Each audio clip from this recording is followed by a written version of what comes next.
은혜의 강가로.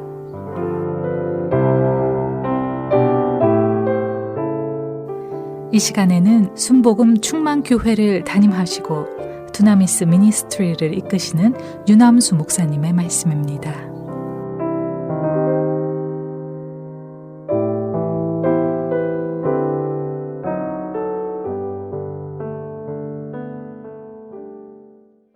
할렐루야. 오늘도 참으로 좋은 날입니다. 하나님의 크신 은혜와 축복이 여러분 위에 충만하시기를 주님의 이름으로 축복합니다. 여러분, 이 이스라엘 사람들이 애굽 군대의 그 추격을 저지하고 홍해를 이제 마른 땅처럼 건너고 그렇게 출애굽을 감행했을 뿐만 아니라 요단 동편에 있는 강력한 그 왕국, 아모리 왕국과 시온 왕국, 옥의 왕국을 정복했고 나아가서 요단강을 기적적으로 건너서 가나안 땅으로 진군해 들어온다는 사실은 정말 가나안에 살고 있는 가나안 거민들의 간담을 녹이기에 충분했습니다. 그래서 이 가나안 땅의 첫 관문에 해당하는 여리고 성읍은 이 일로 인해서 난리가 났고 그곳에 살고 있는 사람들은 정신을 잃을 정도였다고 그래요. 그래서 여리고성 사람들은 여호수아 군대의 공격에 대비해서 성문을 굳게 닫고 정말 봉쇄 작전을 펼치면서 전쟁을 대비하고 있었습니다. 더욱이 이 성은 안쪽 벽하고 바깥벽이 두터운 성이었기 때문에 두 겹으로 아주 튼튼하게 지어졌고 바깥벽의 두께가 약 1.8m이고 높이가 9.2m였습니다. 바깥벽과 안쪽 벽과의 거리는 약 4.6m가량이나 되는 아주 튼튼한 성벽이었어요. 그리고 이 여리고성의 외벽은 35도 각도로 경사지게 그렇게 축제되어 있어가지고 외부에서 성을 기어 올라오는 것이 거의 불가능하게 지어졌다고 합니다. 따라서 섣불리 이 성을 공격하다가는 이 여리고성에 접근하기도 전에 엄청난 사상자만 내고 공격에 패배하고 말 것입니다. 자, 드디어 여리고성을 가운데 두고 여리고 왕은 군사적 공략이 불가능한 천연적인 그 요새와 방벽을 무기로 철저한 봉쇄 작전을 쓰면서 이스라엘 백성들은 성밖을 포위하는 포위 작전을 썼습니다. 그러나 이스라엘이 여리고성 사람들의 식량과 물이 다 떨어지기까지 몇 달이고 마냥 포위만 하고 있을 형편이 못 됐습니다. 왜냐하면 그럴 경우에 시간적 여유를 가지고 충분히 전세를 가다두면 이 가나안 땅의 다른 부족들이 연합군을 형성해 가지고 이스라엘을 뒤에서 공격해 올 경우에 정말 난처한 입장에 처하게 되기 때문입니다. 이러한 이기적 상황에서 과연 이스라엘 백성들은 난공불락이라고 하는 천연 요새인 이 여리고성을 어떻게 함락시킬까요? 그 드라마틱한 장면에 대해서 오늘 우리가 하나님의 은혜를 나누기를 원합니다. 하나님께서 제시하신 전쟁의 도구는 바로 두 가지였습니다. 그것은 믿음과 순종이었어요. 그리고 하나님께서 구체적으로 여리고성을 함락시킬 수 있도록 제시하신 방법이 이제 제사장 7명은 7 양각 나팔을 잡고 나팔을 불면서 맨 앞에서 돌고 그 다음에는 무장한 군인들이 그 뒤를 따라 돌고 그 다음에는 제사장들이 언약궤를 메고 돌되 매일 한 바퀴씩 엿새 동안 돌도록 하고 마지막 날 7째 날에는 그렇게 돌되 한 번만 도는 것이 아니고 다른 날하고는 달리 7번을 돌라고 합니다. 그리고 제사장들은 그 마지막 7째 날에 잡은 그 양각나팔을 마지막 7째 날에 그들이 잡은 양각나팔을 특별히 길게 울려 불도록 그렇게 했습니다. 그리고 백성들은 그 때를 맞춰서 소리를 와 하고 지르라고 했어요. 함성을 지르라고 했습니다.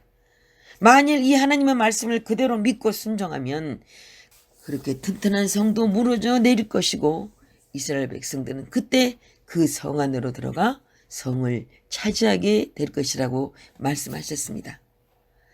사실 이렇게 제시하신 하나님의 방법은 성을 공략하는 방법으로서는 도저히 이해가 되지 않는 정말 아주 무모하고 어리석은 방법이었습니다. 왜냐하면 그 높고 튼튼한 여리고성 꼭대기에는 군사들이 경계하고 있을 터인데 아래에서 그냥 성 주위만 돌다가는 그 위에서 쏘는 화살이나 돌에 맞아 죽을 위험이 있기 때문이었습니다. 그리고 무엇보다 이해하기 어려운 것은 힘으로 성을 공격하여도 잘 안 되는 판에 성을 돌기만 한다고 성이 무너질 거라고 말씀하신 하나님의 약속이 정말 인간적인 상식으로는 도저히 이해가 되지 않는 그러한 부분이었기 때문이었습니다.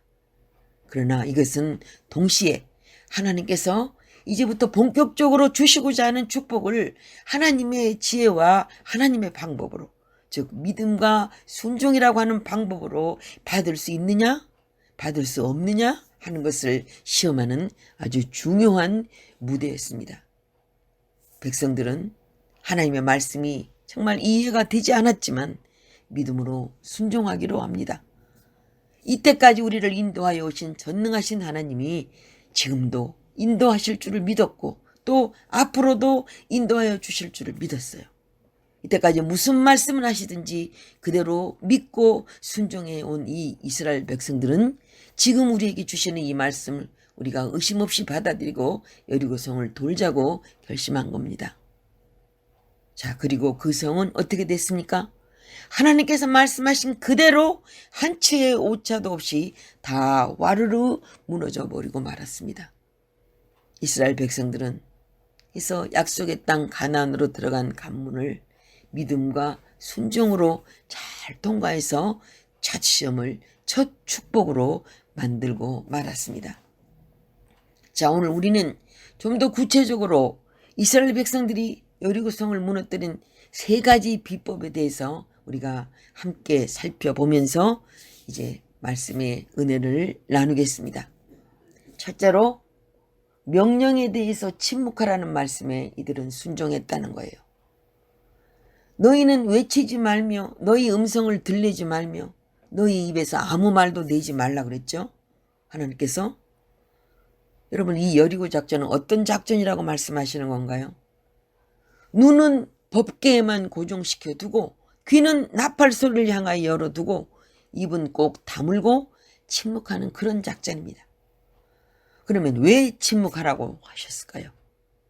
만일 그대로 두었더라면 이 이스라엘 백성들은 여리고성을 돌면서 이렇쿵 저렇쿵 수군수군 말이 많을 수밖에 없기 때문입니다. 아니, 세상에 이런 전쟁이 어디 있어? 우리가 무슨 산책하러 왔다는 거야? 이 모양으로 100번 1000번 여리고성을 돈들 이 성이 무너지겠냐고 이렇게 온갖 부정적인 말을 할 수도 있었을 것이라는 말입니다. 그래서 여러분, 이런 말씀을 볼 때 교회의 일은 우리가 참 이 점에서 주의해야 됩니다. 잡음이 생겨나지 않기를 위해서 입을 다무는 그런 훈련이 필요한 줄 믿습니다. 원망해서도 안 되고 불평을 해서도 안 되는 거예요. 하나님의 나팔 소리에만 귀를 기울이고 오직 하나님의 법궤만 바라보면서 앞으로 가! 이렇게 진군을 해야 하는 것입니다. 여러분, 그리스도인의 경건 훈련에서 가장 중요한 게 침묵 훈련이라고 그렇지 않습니까? 왜냐하면 우리가 침묵을 훈련하지 않고서는 하나님의 음성을 들을 수 없기 때문입니다. 내가 시끄럽게 할 때 하나님께서는 입을 다무셔요. 내가 침묵할 때 비로소 하나님은 입을 열어 말씀하신다는 사실을 기억하시길 바랍니다. 그래서 내 얘기만 하고 있으면 이웃의 말을 들어줄 여유가 없는 거예요. 내가 떠들다 보면 하나님의 음성을 들을 여유를 잃게 됩니다. 바울은 그래서 이렇게 말씀했습니다. 고린도전서 14장 28절에 교회에서 너희는 잠잠하라 그랬어요. 솔로몬도 전도서 5장 2절에서 너는 하나님 앞에서 함부로 입을 열지 말라, 급한 마음으로 말을 내지 말라고 했습니다. 다윗도 시편 141편 3절에서 여호와여 내 입 앞에 파수꾼을 세우시고 내 입술의 문을 지키소서 그렇게 기도했어요. 정말 교회를 섬기는 우리 성도들에게 주시는 정말 매우 은혜로운 하나님의 말씀이 아닐 수 없습니다. 자, 2번째로 하나님의 말씀에 순종하는 믿음입니다. 여러분, 성경 어디에도 이스라엘 백성들이 여리고성을 돌라는 하나님의 명령을 여호수아로부터 전해 들었을 때, 왜 그렇게 해야 하는 거죠? 이렇게 의문을 제기했다고 하는 말씀을 찾아볼 수가 없어요. 백성들은 여리고성을 돌라고 하시는 그 명령이 하나님께로부터 나왔다는 이유 하나만으로 무조건 그 명령에 복종했습니다. 그 말에 아무도 시비를 하지 않았다는 말씀입니다. 그 성을 그냥 돈다고 성이 무너질 법한 일입니까? 합리적이고 이성적인 자들에게 이 일은 얼마나 우스꽝스러웠겠습니까? 얼마나 어리석게 보였겠어요. 그런데 저들은 그 명령을 따랐습니다. 왜요? 하나님의 말씀이었기 때문입니다. 고린도전서 1장 25절에 뭐라고 말씀하십니까? 하나님의 미련한 것이 사람보다 지혜롭다고 말씀하고 있습니다. 여러분, 하나님께서는 때때로 비합리적인 방식으로 하나님 자신의 일을 명하시는 것을 봅니다. 우리 성경에 보면은 엘리사를 찾아온 나만 장군에게 엘리사는 뭐라고 말하죠? 요단강에 가서 7번 몸을 담그라는 그런 명령을 합니다. 얼마나 불합리하게 들려요. 또 수천 명의 무리를 앉게 하시고 보리떡 5개와 물고기 2마리를 축사하시는 그 주님의 행동, 얼마나 무모하게 보입니까? 그런데 그렇게 어리석게 보이는 명령이라 할지라도 따르게 되면 기적을 보게 된다는 거예요. 하나님의 역사를 이루게 되는 겁니다. 그렇다면 승리의 비결은 하나님의 말씀에 절대 순종하는 것이라는 것을 우리가 말씀을 통해 오늘 알게 됩니다. 정하신 대로 그냥 조용히 돌고 조용히 입 다물고 들리지 말라고 하면 조용히 하고 외치라고 하면 외치는 거예요. 그러한 이스라엘 백성들의 행위는 하나님께 대한 깊은 믿음에서 비롯된 것이라는 것을 알 수가 있습니다. 이스라엘 백성들이 여리고성을 정복한 것은 그들의 힘이나 전략에 의해서가 아니라 오직 하나님께 대한 굳은 믿음 때문이었습니다. 여러분, 그러므로 사람을 낚는 어부인 우리 그리스도인들 역시 이스라엘 민족이 가졌던 그와 같은 믿음을 가져야 될 줄로 믿습니다. 예수 그리스도의 복음을 전파하고 사람들을 그리스도의 품 안으로 끌어들이는 데 있어서 우리들의 지혜나 힘을 의지해서는 안 된다는 것이에요. 오직 하나님의 능력에 의지하시게 되시기를 주님의 이름으로 간절히 축원합니다. 우리는 어떤 일을 행하든지 반드시 믿음 안에서 행해야 될 줄로 믿습니다. 오늘 하나님께서 우리들에게 요구하시는 내용도 다른 것이 아닙니다. 내가 받은 말씀을 전파하라고 증거하라는 것이에요. 그러므로 우리 그리스도인들은 단지 내 믿음을 내가 그냥 수호하거나 그 복음을 내가 잘 알겠다, 아는데, 이해하는 데 그쳐서는 안 되고 한 걸음 더 나아가 하나님의 말씀의 능력을 믿고 이 세상 사람들에게 하나님의 복음을 외쳐서 그들이 모두 일어나 하나님의 강한 군병이 되도록 그렇게 해야 될 것입니다. 셋째로 인내하는 믿음이에요. 순종하는 믿음은 100% 순도의 순종을 말해요. 그러니까 곧 처음부터 끝까지 순종하는 인내의 믿음이어야 한다는 것입니다. 여러분, 아무런 변화도 있지 않고 정말 무너질 조짐이 조금도 보이지 않는 여리고성 주위를 매일 한 바퀴씩 돈다는 거 한번 생각해 보세요. 여리고를 정복한다는 목적 아래 여리고성까지 온 사람들이 성을 함락시킬 생각은 하지 않고 매일 아침마다 아이들처럼 성 주위만 뱅뱅 돌고만 있으니 어떤 사람이 봐도 괴상하게 느껴졌을 것입니다. 우스꽝스럽게 생각됐을 거예요. 즉 인간의 지혜로 생각할 때는 정말 여리고성을 정복하려는 목적을 위해 취해진 그 수단이 정말 목적에 맞지 않는 것처럼 보여졌을 것입니다. 첫날에도 아무 변화가 없고 둘째 날에도 셋째 날에도 아무런 변화가 없어요. 이 정도가 되게 되면 대개의 사람들은 조급해지기 마련이에요. 이거 뭔가 방식을 바꿔야 되는 거 아니야? 차라리 포기하는 편이 나아. 이렇게 불평합니다. 바로 광야에서 40년간 방황하다가 그 광야에서 다 죽어버린 패역한 이스라엘의 모습이 그랬습니다. 그렇지만 여리고에서 승리한 저분들을 보십시오. 엿새 동안 묵묵히 돌았죠. 그리고 일곱째 날에는 엿새 동안 반복한 그 돌기를 7번 마저 돌았습니다. 여러분, 이 기적은요, 7일의 마지막 순종과 마지막 7번의 순종에서 일어났습니다. 12번까지 돌 때까지 아무런 일이 일어나지 않았어요. 13번째 돌아야 기적은 일어나는 것입니다. 그것이 바로 주님이 정한 시간이에요. 주님의 때입니다. 승리의 비결은 바로 그 때가 차기까지 인내하는 믿음에 있다는 것을 우리는 오늘 분명히 알 수가 있습니다. 여러분, 여호와 주권 신앙은요, 하나님이 하시는 일을 우리가 믿음의 눈으로 보고 그 일에 자신을 끝까지 순종하는 것과 인내함으로 드리는 신앙인 줄 믿습니다.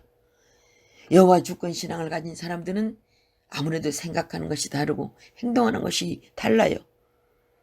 자, 성경에 보니까 자기를 죽이려 했다가 상인들에게 팔아넘겨 죽도록 고생하게 만든 죄로 요셉 앞에 벌벌 떠는 형들을 보고서 요셉이 한 말이 무엇입니까? 하나님이 생명을 구원하시려고 나를 당신들 앞서 보내셨나이다. 그런즉 나를 이리로 보낸 자는 당신들이 아니요 하나님이십니다. 이렇게 말하지 않습니까?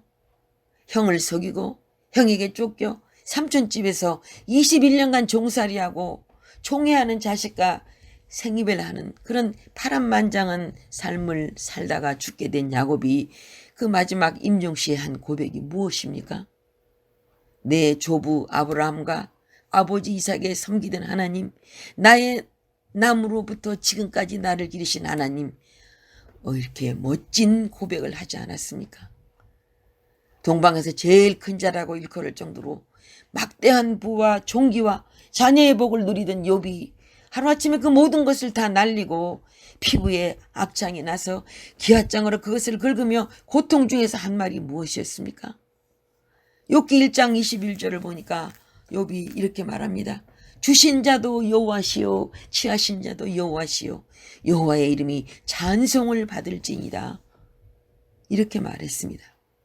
실로 여호와 절대 주권의 위대한 신앙을 가진 자들의 고백, 바로 그런 고백이 아닐 수 없습니다. 저들의 삶에 대한 차원 높은 그 신앙의 태도를 우리가 보세요. 하나님을 만물의 주인으로 고백하고 자신은 그 하나님의 행사에 쓰임받는 도구로 그렇게 인식하고 있는 것을 봅니다. 사랑하는 성도 여러분, 우리의 삶 속에서 여리고성의 함락 그 소리가 끊임없이 들려지기를 주님의 이름으로 축원합니다. 기가 막힌 현실 속에서도 언약궤를 따르면서 묵묵히 순종하는 그러한 믿음을 갖게 되시기를 주님의 이름으로 축원합니다. 아무리 어리석게 들리지는 하나님의 명령이라 할지라도 그 말씀에 철저한 순종을 통해서 승리의 기쁨을 누리시는 그러한 여러분들이 다 되시기를 우리 주님의 이름으로 간절히 축원합니다. 지금까지 순복음 충만교회를 담임하시고 두나미스 미니스트리를 이끄시는 유남수 목사님의 말씀이었습니다. 신앙 상담이나 기타 자세한 문의는 전화 224-522-9354 또는 847-635-9024번으로 연락 주시기 바랍니다.